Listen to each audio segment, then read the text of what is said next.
Welcome back, ladies and gentlemen. Force here with some more ST2 commentary. Today will be a series between Roxkiss FRAER and TSL Polt.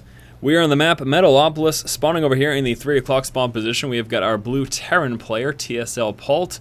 Currently, Polt is the #1 ranked master in his division on the Korean ladder with 72 wins and 36 losses, giving him a 66.67% win ratio. His opponent over here, Roxkiss FRAER, in the 12 o'clock spawn position, our green Protoss player.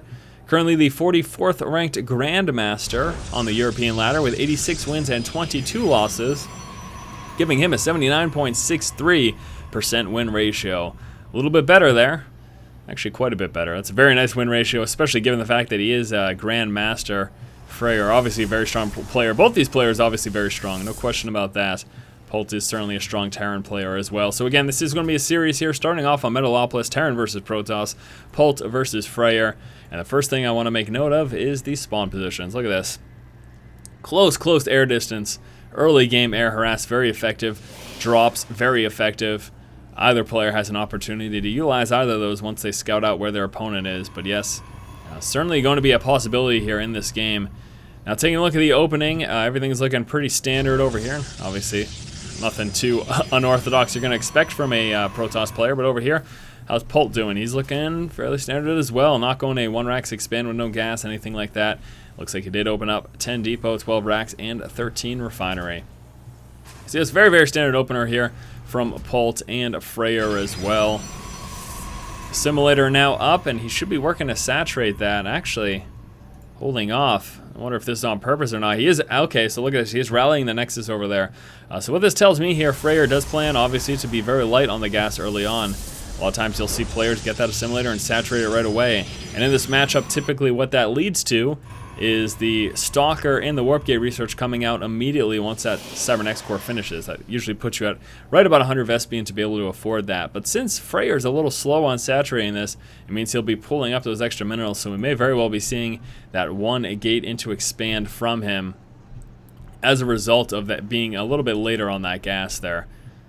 Zelda's coming through. We do have a pro moving down. That should be for either scouting or dropping the expansion. Is it going to be? Yes, it is. As he's getting near that 400 mineral mark, and here comes the Nexus. Oh, there you go. Pulling back, drops the Nexus, and continues about his merry way. SCV trying to escape Zealot, trying to make that impossible. Again, you can see that Stalker was not able to come out right away. That Warp Gate research has been going for a short while now before that Stalker comes out. And once more, that was a result of being late on saturating that assimilator, giving him those extra minerals to get that Nexus out a little bit earlier as well. Back over here for Polt, what is he doing? Ooh, looks like it will be some one base play. He's got a second refinery up, factory coming on through. A second refinery is tipping me off to the fact that he will be going up to a starport. Is not going to be going for an expansion as early as you may assume. Second gas really unnecessary if you're planning that, so he will at the very least be going up to a starport. We'll have to see what he decides to do from there. Pro moving up, trying to scout, gets denied, full wall off plus some Marines. Keep in mind though, FRAER doesn't exactly know what's going on. Look at the vision that he got. Pretty much nothing. He didn't see any production buildings. There could very well be an expansion building up here that he just does not know about. But there isn't. In fact, there is a starport, so Polt again opening up with that one base play. We do have a tech lab coming out here on the factory as well. Let's see what Polt is able to do for damage. Obviously the trade-off here in not expanding while FRAER is that he plans to do a bit of damage with whatever aggression he is planning. Double Marines pumping out of that reactor racks right there. Tech Lab will be going right on that starport. So either going to be Cloak Banshee or a Raven opening. We get this factory over here that is sitting idly for the time being.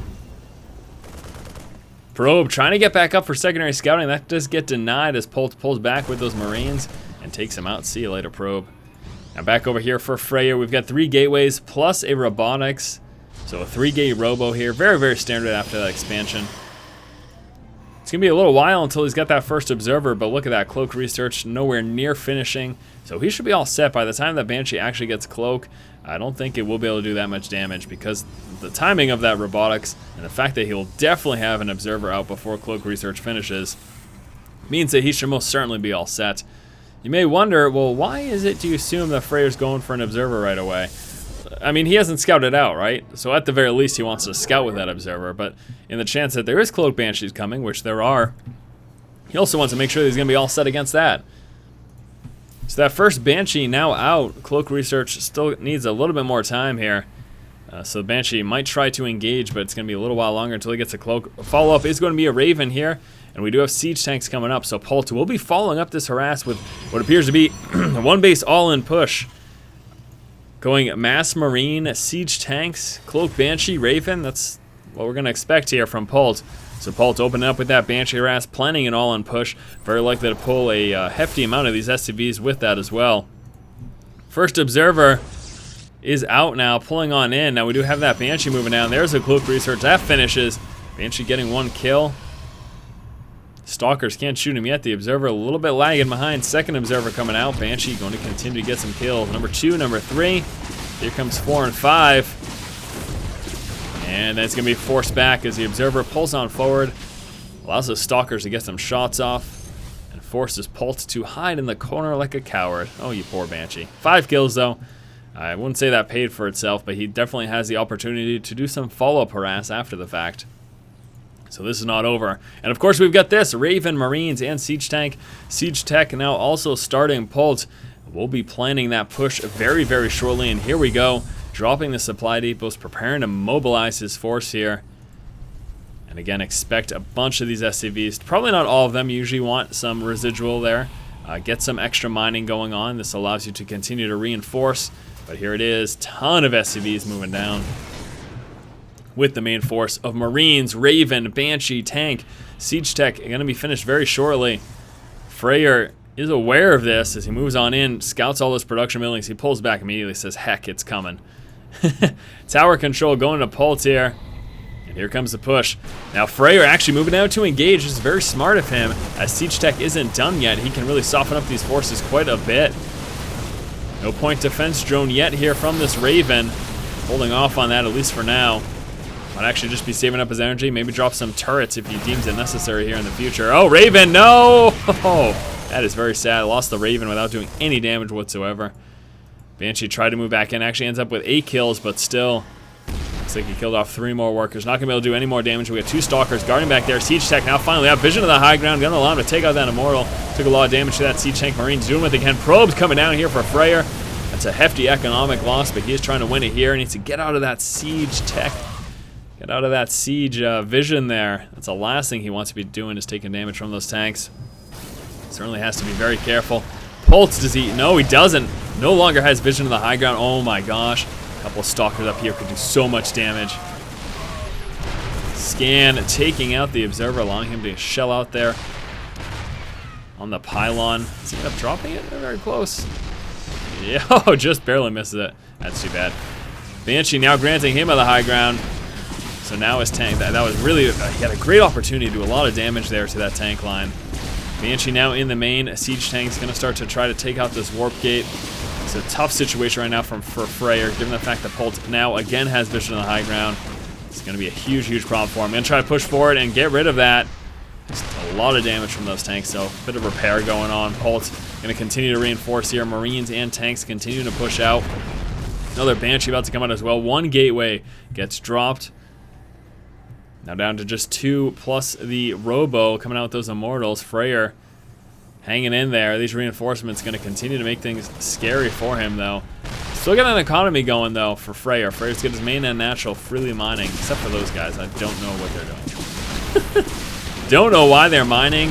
And Polt will be making a slow push here, trying to push from the top with those Immortals, trying to take out those tanks. Oh my gosh, pushing from the other side as well. Very close to dropping the last tank. It is just barely still alive in a mass repair. Means that it's still in play.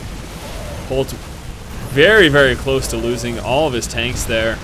Now he's still got some more reinforcements, another tank coming through, and more Marines. And now it is looking very, very bad for FRAER. That was really his opportunity right there to try to break that line and get rid of the last of those tanks, but it wasn't able to do so. And now FRAER will be losing this expansion. Marines, such heavy DPS with support from those tanks and the Banshees, again with the vision of the high ground, so effective. And there it is, FRAER calls GG, game number 1, going to Polt. Polt wins game number 1, opening up with some Cloak, a Banshee harass, and then moving in to a Marine, tank, a Banshee, and a Raven all-in, which was able to slowly but steadily work down FRAER's forces, eventually pushing on the natural expansion and winning the game. Alright guys, thank you for watching. That was game number 1 here in the series. We'll be moving on to game 2 in just a moment. As always, if you like the content, please subscribe. Thanks again guys, keep watching and keep owning.